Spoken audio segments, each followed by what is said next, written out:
ngayon guys. Kagising na natin guys. Guys, tingnan natin kung ano tayo guys. Magimos ba? Tingnan natin. Pasensya guys, ito pala yan guys yung higaan ko guys. Stiin kasi kami guys dito sa tinatrabahuan ko.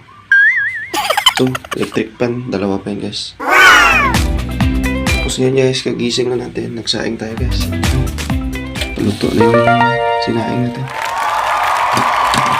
Tapos yung mga natira pa ng kanin guys. Ulam natin guys, adobong manok guys. Gabi pa yun guys, kain na guys. Breakfast tayo.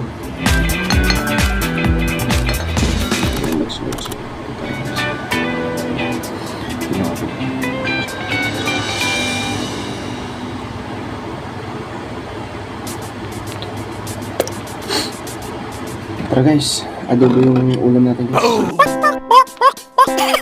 Maya guys, ano tayo guys, pasyal tayo. Tapos, kasi hanggang 3 PM pa naman yung duty ko guys. Ayun, breakfast muna tayo. Kamainom natin. Kumain tayo. Ngayon guys, dito tayo sa tabing dagat guys. Malapit lang din sa area namin. Ito guys, welcome center kasi ito guys ng isang hotel ba guys, yung dinudutihan ko guys. At dito kami nakastayin guys. Paglabas mo guys, tatampad sa'yo yung dagat guys. Tapos yung sa kabila naman guys, ito yung Katipunan Port guys. Yan. Makikita nyo guys, may mga barko.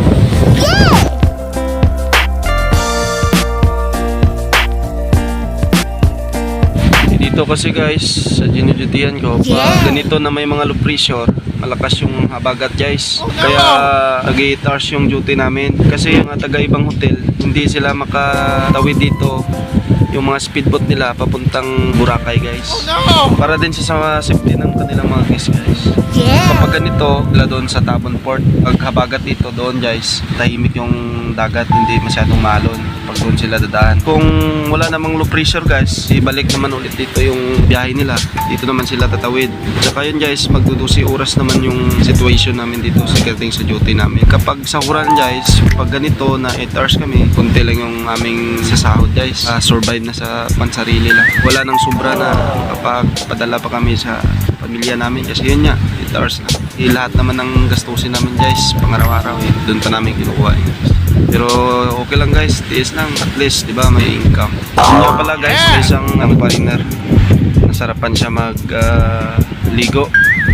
Yan o, swimming siya, nag-swimming. Kakol, bihira lang ganito gol, panahon, malakas yung alon.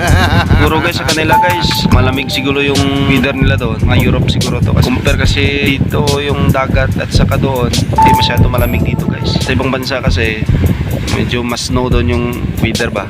Hindi sila makapagpaligo ng tulad ng ganito. Diba guys? Please comment lang guys kung may mga comment kayo regarding sa topic ko. This video guys, dito lang tayo guys. Thank you for watching guys and God bless you all. Ingat po kayo sa duty at sa trabaho. Thank you guys.